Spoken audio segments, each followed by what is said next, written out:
¿Qué tal? ¿Cómo va? Empezamos hoy en la clase de Python con la práctica 3, que es la resolución numérica de ecuaciones diferenciales.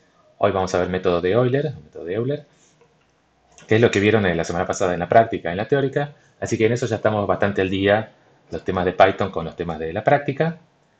Pero igual, lo mismo que en la práctica anterior, ya hay muy pocas cosas nuevas que vamos a ver de Python, ¿sí? Es como que con lo que ya saben, pueden hacer casi todo esta práctica. Tal vez alguna cosita que no saben, incluso también ya pueden ir animándose a buscarlo por su cuenta en Google o en algún lado. Si alguna cosa no saben ni quieren hacer, pueden buscarla y tratar de hacerla. Y bueno, cuando se traban, cuando algo no les sale, pueden mirar el video o el notebook. O también cuando les sale y consultar a ver si lo hicimos igual, si a ustedes se les ocurrió algo mejor. Puede ser que para la práctica tal vez les conviene algo mejor. O tal vez alguna idea que no se les había ocurrido, bueno, la pueden encontrar acá en el video. La única diferencia o la diferencia principal con la clase, con la práctica 2, acá también son métodos iterativos, como esta fórmula que está acá, xn más 1 lo calculamos en función del valor anterior de xn y solamente se agrega acá un tn, pero eso es un detalle menor, que ahora depende de dos valores anteriores. Pero lo importante es que antes, cuando estábamos resolviendo ecuaciones, lo que el programa iba a devolver era la solución de la ecuación, o sea, un valor de x. Entonces, los puntos que íbamos calculando, la sucesión de puntos que íbamos a calculando, eran aproximaciones que cada vez mejor, o sea, cada punto mejoraba lo que ya teníamos. Entonces no tenía sentido para el programa, para nuestro programa, devolver todos los valores, ¿sí? Nos iba a interesar devolver solamente el último de los valores calculados, ¿sí? Cada vez mejorábamos un poco la solución, entonces devolvíamos el último que era el mejor de todos. Acá en este caso, como queremos resolver ecuaciones diferenciales, lo que queremos encontrar no es en general solo el último valor, el valor en el último punto del intervalo, sino encontrar la función de alguna forma. Obviamente, como estamos haciendo métodos numéricos, no vamos a encontrar una expresión simbólica analítica de la función. Nuestra solución no va a ser f o x, en este caso x igual a e a la t, por ejemplo. Lo que vamos a devolver es, lo que nos gustaría devolver es una función numéricamente, es decir, una tabla de valores. Poder saber cuánto vale esta función que queremos encontrar, cuánto vale esta x de t para distintos valores de t, ¿sí? Entonces tenemos que devolver un vector de valores, o bueno, hay distintas alternativas de qué vamos a devolver, pero esa es la única diferencia. Pero vectores también ya vimos cómo trabajar, así que en principio no es nada nuevo.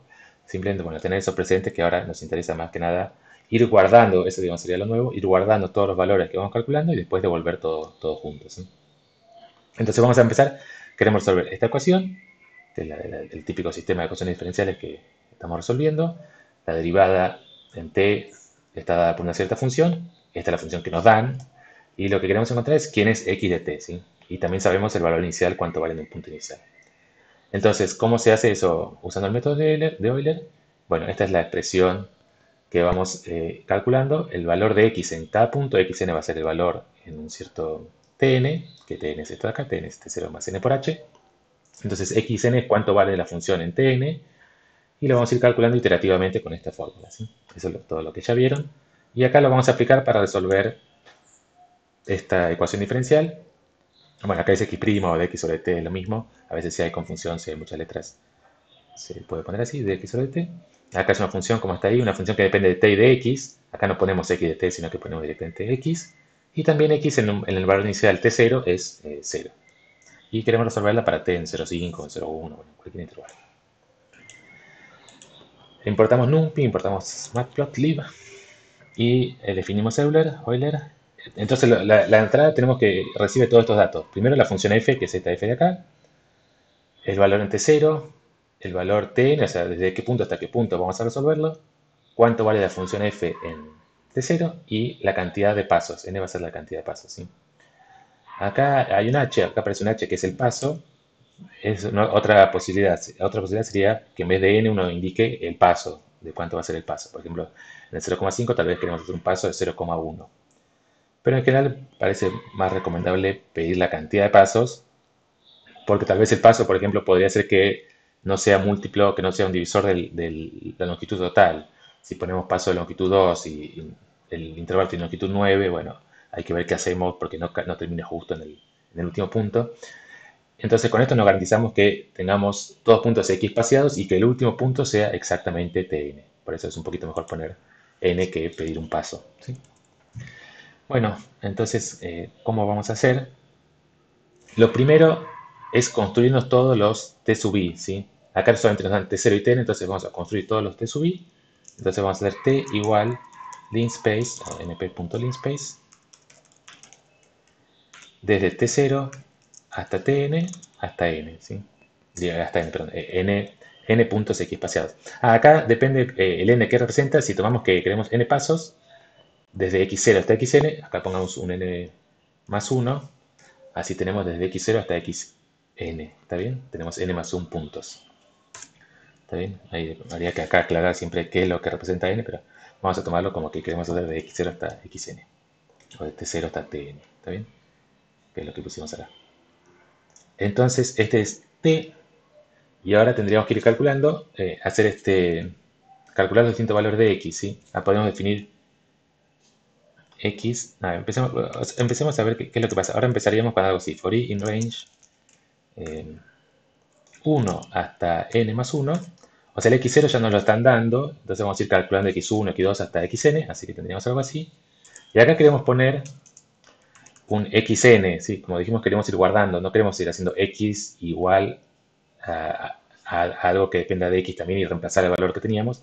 Entonces, como queremos ir guardando todos los x, vamos a definir un vector, esta es la parte que faltaba, definir un vector también para guardar los x. ¿Cómo vamos a hacer? Vamos a hacer un vector de ceros, ¿sí? ¿Y cuántos ceros vamos a guardar? El mismo tamaño que t, ¿sí?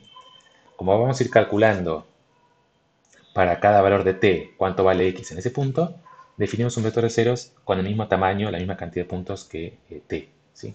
Y ahora sí, entonces acá podemos definir que x en 0 vale x0, ¿está bien? Esto alguna vez lo hicimos, no lo usamos mucho hasta ahora, pero alguna vez ya lo hicimos. Si queremos asignarle a este array que definimos de ceros, asignarle un valor en alguna coordenada específica, ponemos entre corchetes 0, 1, 2, 3, ¿sí? Y hay que acordarse siempre que el primer valor del array es el 0. En general a veces era medio molesto, por ejemplo, para matrices, que empezar a numerar las filas y columnas de 0. Acá sí nos viene bien porque también estamos usando esa notación, que el primer punto es el 0. Bien, entonces ahora la único que tenemos que hacer es el xy lo guardamos en xy, ¿sí? ¿Está bien? Esta es la diferencia con respecto a la práctica pasada. Vamos guardando cada valor y calculamos cada uno en función de los valores que tenemos de antes. Tenemos que hacer esta fórmula.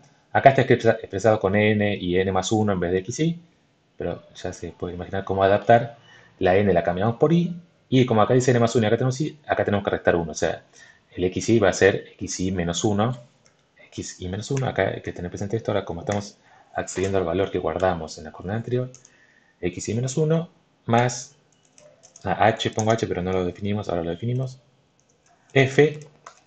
Y acá esta función f, el usuario tiene que ingresarla, pero ya pensamos que le viene dada así también. Es una función que depende de t y de x, ¿sí?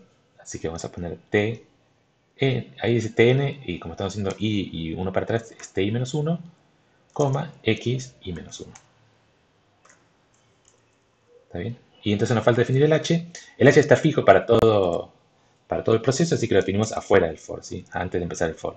H es igual a tn menos t0 dividido, ¿en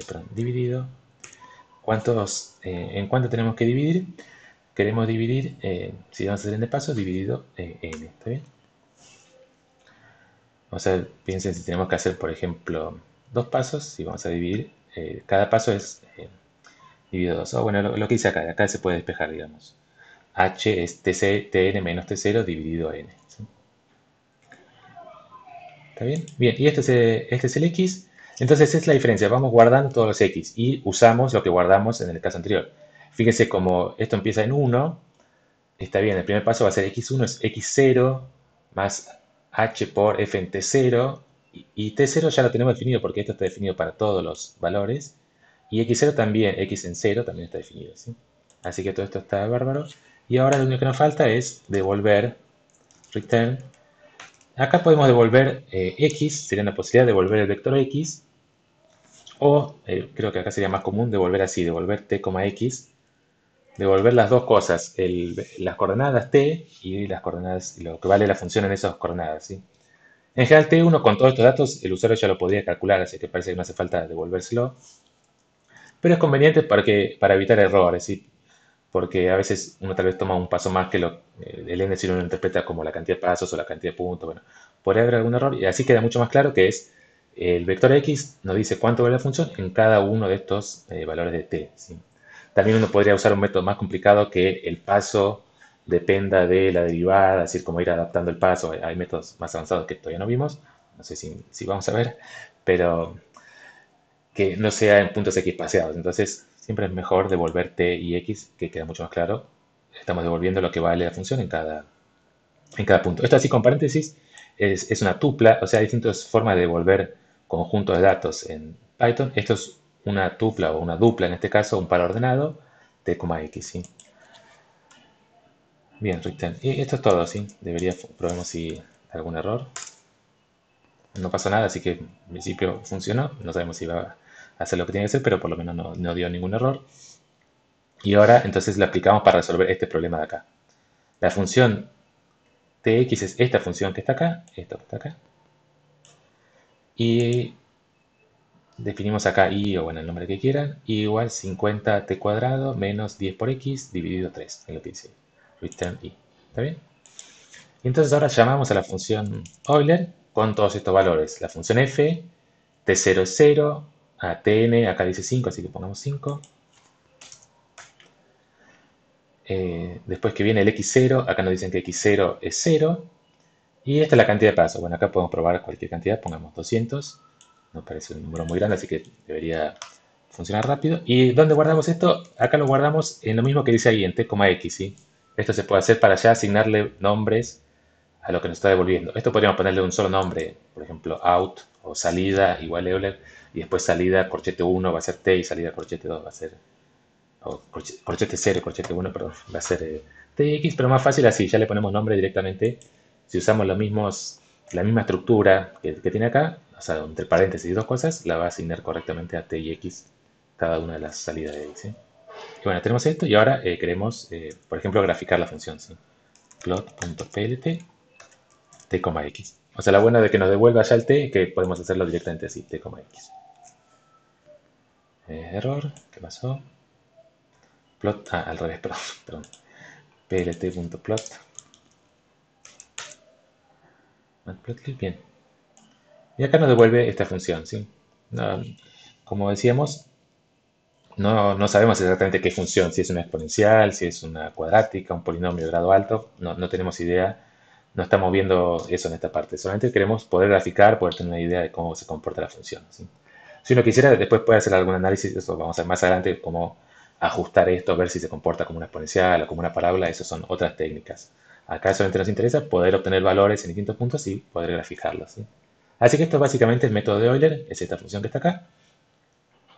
Y lo que nos devuelve es un vector, o dos vectores en este caso, las coordenadas t y las coordenadas de x, ¿sí? Entonces con esto ya lo podemos graficar. ¿Está bien? Entonces ahora podemos hacer algunas cosas más. Por ejemplo, ¿qué pasa si vamos variando el x0? ¿Cuánto vale x en 0? Bueno, hacemos lo que dice ahí. Graficar todo en un mismo gráfico. For i in range de 0 a 10, pero tenemos que poner un punto más para que sea de 0 a 10. Y acá definimos, como estaba recién, t, x. Igual, bueno, lo puedo copiar. Bueno, me escribo nuevo. Euler, f. Si hay que acordarse el orden en que están las cosas.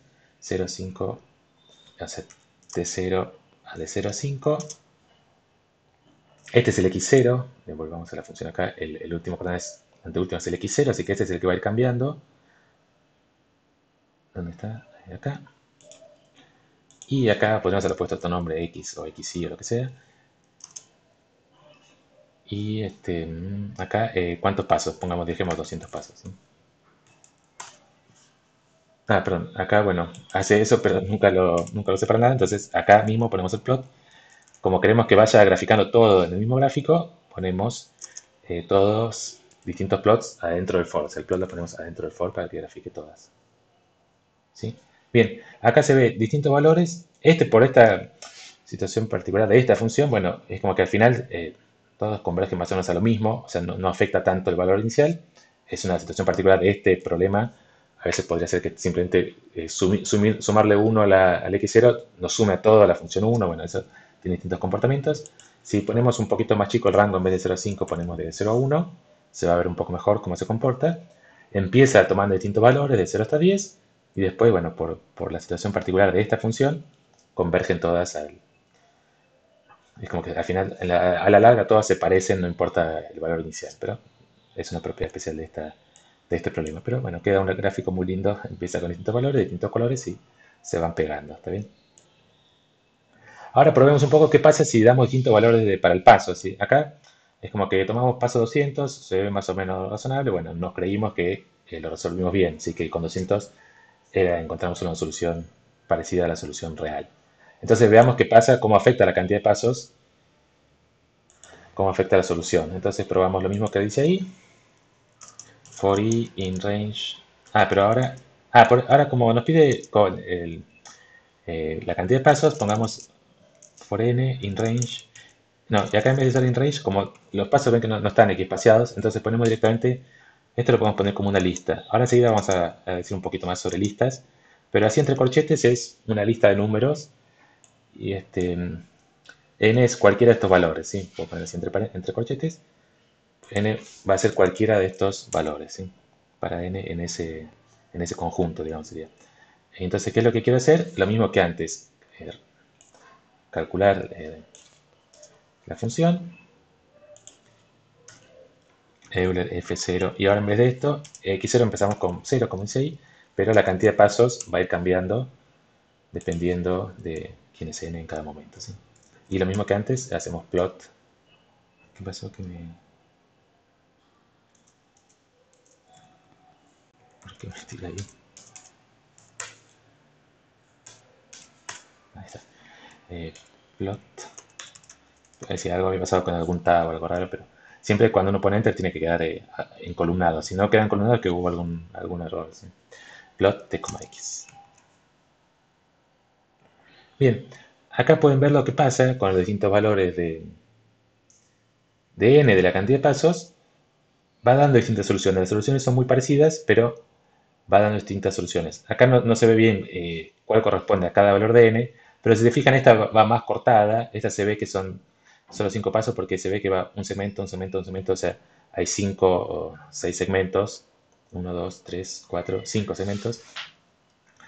Y entonces se puede ver que esta corresponde a n igual a 5, la azul. Y entonces lo que parece acá habría que poner unos labels o alguna forma de poder identificar qué color corresponde a cada n. Pero se ve que mientras vamos aumentando el n, la solución se va un poquito más para arriba y podemos confiar que es cada vez más correcta. Si esta se ve un poco peor y bueno, cada vez se ve, pues podemos confiar que es más correcta, ¿sí? Y fíjense que graficamos 4 valores y solo se ve 3. Bueno, eso tiene que ver con que los últimos dos ya dieron lo mismo, ¿sí? Si ponemos más valores, seguramente ya en ese caso con estos pasos la solución está tan bien que no afecta, ¿sí? La misma con 1000, con 10.000 también lo graficó en el mismo. O sea que podemos confiar que esta de acá arriba es la solución correcta. Mirando esto, cómo va evolucionando, acá deja de evolucionar, bueno, creemos que esa es la solución correcta. Fíjense qué pasa si cambiamos y tomamos ahora, en vez de 0 a 1, tomamos de 0 a... perdón, lo que dice ahí abajo, así que lo hacemos ahí abajo. Hacemos lo mismo que hicimos recién, pero con en el intervalo 0-10, ¿sí? Acá pongamos como decía antes hasta 1000, hacemos el intervalo 0-10 y fíjense lo que da, acá sí da cualquier cosa, ¿sí? En el anterior parece que los cambios no eran muy significativos, se ve que va mejorando un poco, pero no pasa nada muy grave. Acá sí ya da cualquier cosa, ¿sí? Para n igual a 5 y el intervalo de longitud 10 está oscilando terriblemente y acá se va a menos 12.000, ¿sí? Es un desastre.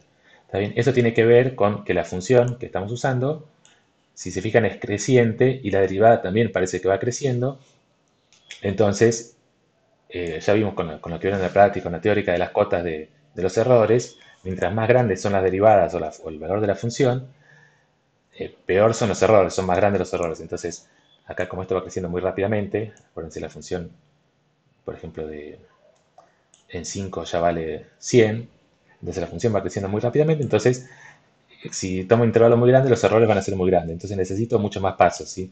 Recién cuando tomamos 100 o 1000 pasos, ahí parece que da algo bien. Esta sería la solución para 5 pasos, da bastante mal, esta para 10 pasos también parece que dio bastante mal, y esta recién, si achicamos un poco el intervalo, por ejemplo de 0 a 5, bueno, ahí ya las soluciones de 10, 100 y 1000 parece que están bien, pero se ve cómo va pasando. la solución de 5 pasos empieza un poco por abajo, después se recupera, se va para arriba, después se vuelve a pasar por abajo, como que va oscilando, va enganchando a la función, pero oscilando, y cada vez un poco más catastrófico el error, como que se van acumulando los errores y cada vez da peor, ¿sí? ¿Está bien? Entonces, bueno, dejémoslo esto como estaba con 10. Bueno, nos da esto de acá, ¿sí? Entonces, eso para tener en cuenta los gráficos, ya cuando se ve algo así que va oscilando tan brutamente, ya se ve que la cantidad de pasos fue muy mala. Después uno va aumentando la cantidad de pasos. Bueno, acá ya es más difícil de distinguir cuál es la correcta, cuál es la incorrecta, pero podemos pensar eso, o sea, tenemos esta teorema de convergencia que mientras más pasos pongamos va a mejorar la solución, ¿sí? ¿Está bien? Bueno, y lo último que vemos, con eso, digamos, con eso es todo, pueden hacer todas las partes de Python, toda la programación en Python de Euler. Solamente, ¿qué pasa si queremos guardar? O sea, acá estamos graficando las distintas soluciones, ¿sí? Pero ¿qué pasa si las quisiéramos guardar por algún motivo? Nos interesa guardar qué pasa para distintos pasos o, por ejemplo, guardar qué pasa para distintos valores iniciales. ¿Cómo podemos guardar todo eso en algún lado? Bueno, podemos usar listas. Ya vimos también varias formas de guardarlo. Podemos usar matrices, podemos usar distintas cosas. Pero acá la propiedad que tenemos, si queremos graficar, guardar, por ejemplo, esta tabla o la tabla anterior, para distintos pasos, T y X tienen en cada caso distinta cantidad de puntos, ¿sí? Entonces no nos podemos guardar, por ejemplo, en una matriz porque ya cada fila tendría una cantidad distinta de datos, ¿sí? No es una matriz rectangular. Entonces lo que hacemos es listas. Listas nos permite guardar en una sola variable cualquier cosa, ¿sí? Listas es como, ya habíamos visto antes, pero siempre poníamos listas de todas cosas parecidas, o todos, por ejemplo, todos números, o todos enteros, bueno, distintas cosas todas iguales o del mismo tipo. Acá vemos, por ejemplo, una lista, puedo guardar cualquier cosa. Un 2, la segunda casilla un linspace, o sea, un array, y el tercero un vector true, un valor true, ¿sí? Entonces, ¿quién es L? Bueno, 2, el array true. ¿Cuánto vale en cero? Vale 2. ¿Cuánto vale L en uno? Es este array, ¿sí? Entonces, listas es muy conveniente cuando queremos guardar cosas de distinto tipo. Podemos ir guardando cosas de distinto tipo. Por ejemplo, acá, si ya tengo una lista y le quiero agregar algo, esto también es más flexible que arrays. Arrays es como que lo definimos, ya tiene un tamaño fijo, no le puedo agregar cosas al final, puedo reemplazar valores, pero no le puedo agregar cosas. Acá si con esto .append le agrega a la lista el valor 48 al final, ¿sí? Antes era esta true, ahora le agregué un 48 acá. ¿Está bien? Y puedo agregar cualquier cosa, por ejemplo, agregarle una función. Le puedo agregar una función, primero lo hago así, le puedo agregar la función coseno al final de todo, ¿sí? L4 es coseno, o quién es L, es 2 array, qué sé yo, y al final de todo la función coseno. Acá puse dos veces, porque lo ejecuté dos veces, se agregó dos veces la función coseno, pero esto es el elemento de la función coseno. Y fíjense que si quisiera, ahora podría usar la función esta, L4 es coseno, la puedo volar en cero. ¿Cuánto da el elemento 4 volado en cero? Da 1, ¿sí? Así que es muy conveniente para guardar cosas de distinto tipo. Es como cajas, y en cada caja puedo poner lo que se me ocurra. ¿Está bien? Hay muchas formas de trabajar después con listas, no estamos viendo todo, pero para lo que necesitamos, ahora volvemos al ejercicio y queríamos guardar todas las distintas soluciones para distinta cantidad de pasos, guardarlas todas en L. Bueno, lo vamos calculando, acá puse x, pero ahora estamos usando t, x. Vamos calculando t, x para distintos valores de n. Esto es exactamente lo que hemos visto antes, para n5, 10. Acá con corchete lo pongo con paréntesis, creo que también funciona, pero ya que estamos usando listas, 5, 10, 100, 1000, y damos distintos valores y guardamos todo en L. Y usamos este comando lappend, ¿sí? Para una lista vacía usamos esto. Primero una lista vacía, lista entre paréntesis nada, y en cada paso le vamos agregando a la lista una de las soluciones, ¿sí? Ahora, por ejemplo, podemos ver quién es L, y L0, ven, lo primero que guardamos es la solución con 5 pasos, entonces hay 6 puntos y acá están los 6 valores que toma. Este len es la longitud. ¿Qué longitud tiene L? Tiene longitud 4 porque tiene 4 elementos, ¿sí? Para cada uno de esos n le calculamos un valor, ¿sí? Pero no sé si van siguiendo, es bastante simple, digamos, pero tal vez, como estamos viendo varias cosas a la vez, se confunde un poco, pero print L, ven acá todo lo que tiene L es bastante largo acá de ver porque como la última solución es para 1000 puntos, bueno, quedó bastante largo, pero nada, en L tenemos todas las soluciones guardadas. Entonces ahora podríamos hacer así, primero guardamos todas las soluciones y después las graficamos, ¿sí? Entonces, para graficar todo, ahora para i de 0 hasta la longitud de L, o hasta la longitud de L-1, o sea, eso sería como para todos los elementos de L, vamos a hacerlo, plot, y graficamos ahora de cada elemento de i, la coordenada 0 es los valores de t, y la coordenada 1 son las coordenadas, los valores de x, ¿sí? Entonces ahora lo podemos hacer así. Error, ¿qué pasó? Perdón.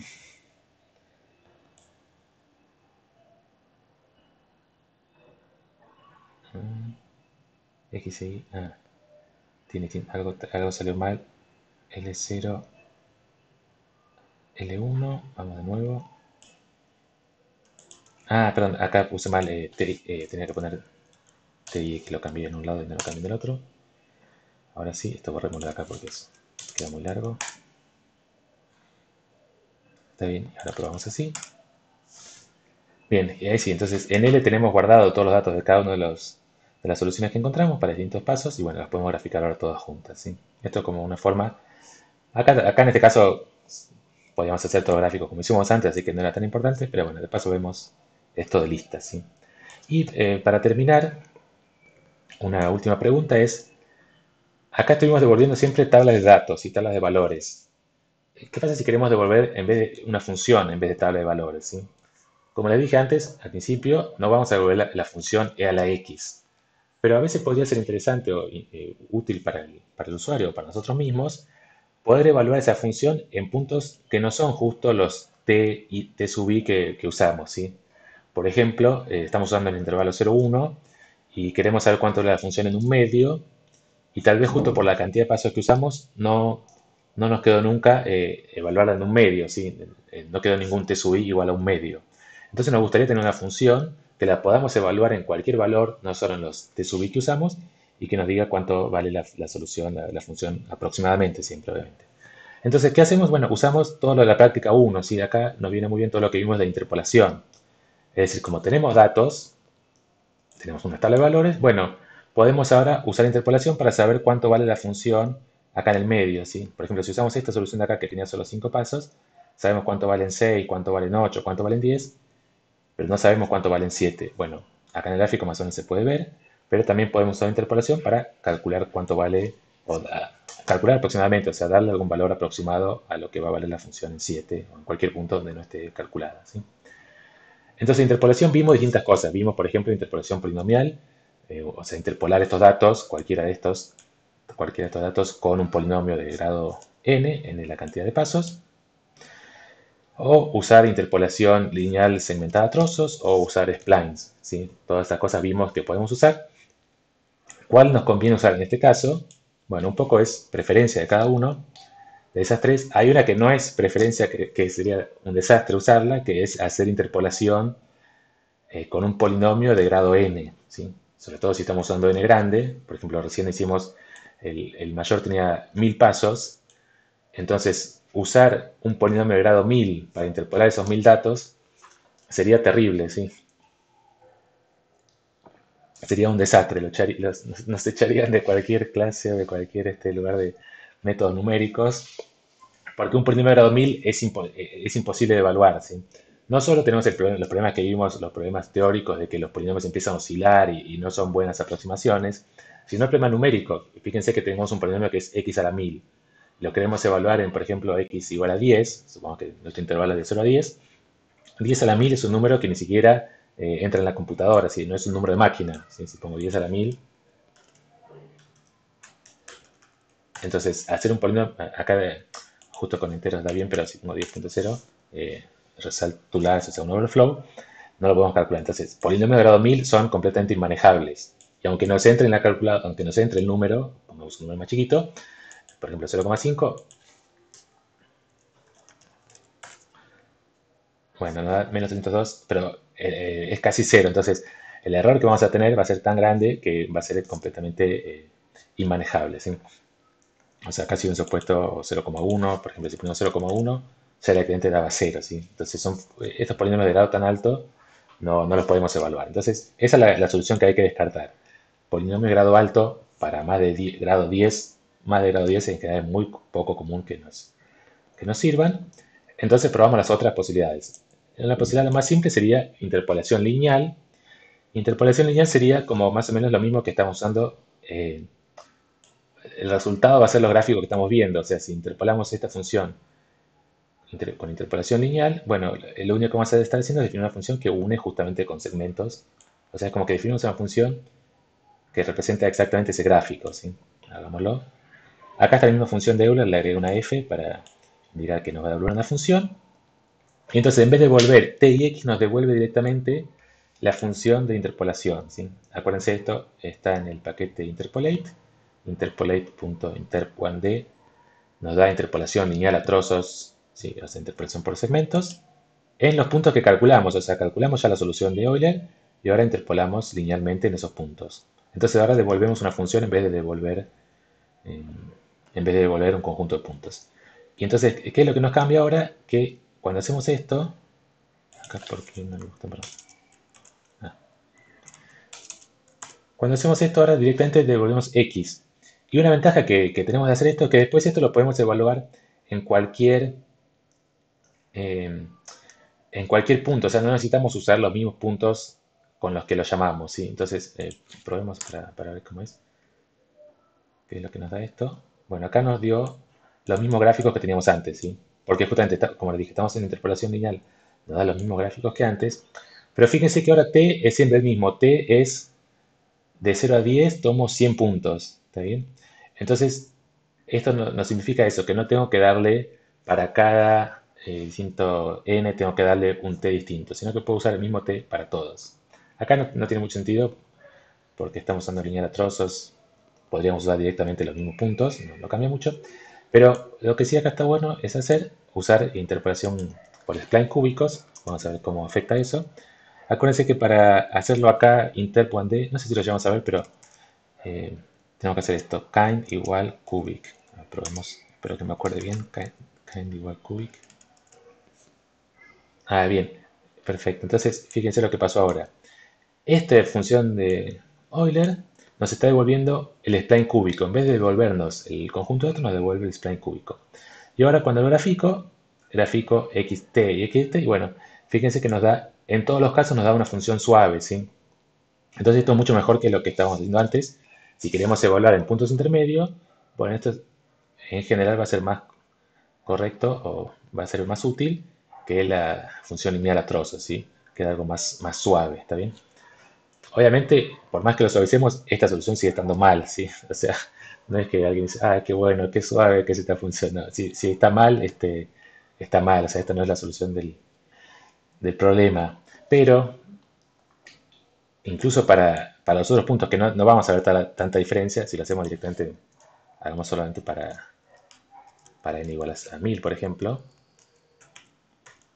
Hagamos para n igual a 100. Acá pongamos 100 y acá graficamos, por ejemplo, 1000 puntos.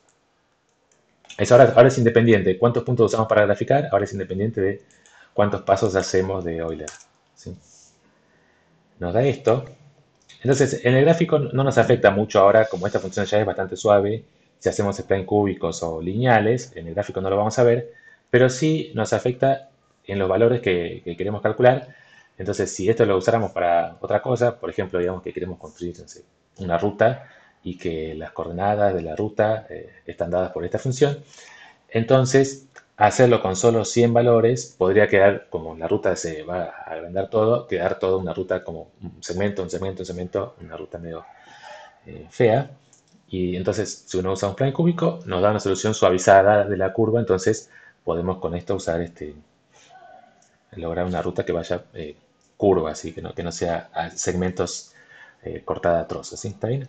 Entonces, en general, tenemos esas dos cosas. Podemos hacer, aunque no pongamos muchos pasos para resolver la ecuación diferencial, después las podemos unir todos esos puntos, unirlos suavemente con spline cúbicos y lograr una función que se vea suave, ¿sí? En este caso no hay mucha diferencia, pero en el caso anterior sí veíamos que esto es hacerlo todo con segmento medio brusco y recién, como habíamos visto,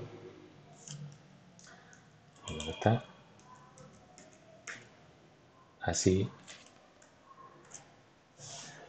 ¿qué pasó? En paréntesis. Así obtenemos curvas suaves, ¿está bien? Entonces está bueno eso para mezclar con lo que habíamos visto en la práctica 1. Podemos quedarnos con la solución de tabla de valores, en general es suficiente, y si necesitáramos poder evaluar esa función en otros puntos que no son los datos que usamos para la solución de la ecuación, usamos alguna técnica de interpolación, ¿está bien? Bueno, entonces con eso terminamos por hoy. La clase que viene seguiremos con Taylor y los otros métodos de interpolación, perdón, de resolución de ecuaciones diferenciales, pero como les decía, ya con todo eso pueden avanzar. Ahora sí, cambiar Euler por Taylor de grado 2 o Taylor de cualquier grado es bastante más directo, ¿sí? Solamente modificar la fórmula, modificar acá, que es lo que tenemos que hacer.